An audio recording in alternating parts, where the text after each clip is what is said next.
नमस्कार दोस्तों, BR07 channel में फिर से आप सभी का बहुत बहुत स्वागत है। तो दोस्तों, लगातार मौसम में बदलाव हो रही है और बिहार के कई हिस्सों में भारी बारिश भी हो रही है, जिसके साथ साथ दरभंगा से और भी इन सभी को अछूता नहीं रहा है। और जैसे दरभंगा शहर में लगातार बारिश का माहौल बना भी हुआ है, जिसके कारण नदियों का जलस्तर बढ़ता ही जा रहा है।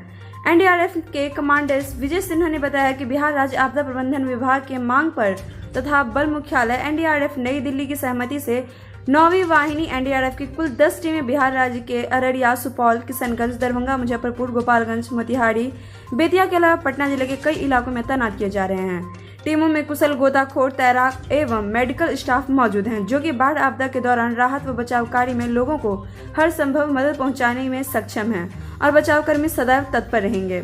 इसके साथ ही हम आपको बताते चले कि देखने वाली बात यहाँ पे ये होगी कि किस तरह से बिहार के साथ साथ दरभंगा में बाढ़ से बचाव के लिए हमारी सरकार तथा हमारे प्रशासन क्या क्या कदम उठा सकते हैं।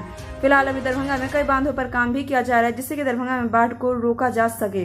तो दोस्तों, ये था हमारा आज का अपडेट और इसी के साथ हम आपसे चलेंगे। आपको मेरा वीडियो कैसा लगा कमेंट करके जरूर बताएं। साथ ही लाइक से सब्सक्राइब जरूर करें, प्रेस करें बेल आइकन, ताकि हमारा अपडेट सबसे पहले पहुंचे आपके पास। साथ ही इन सबों दरभंगा से जुड़े हुए लोकल जानकारी या फिर एयरपोर्ट से रिलेटेड जो भी जानकारी है, उससे जुड़े रहने के लिए आप हमारे चैनल को जरूर सब्सक्राइब कर लें और सबसे जरूरी बात, बेल आइकन प्रेस करना बिल्कुल भी ना भूलें, ताकि हर अपडेट समय के साथ हम आप तक पहुंचा सकें। शुक्रिया।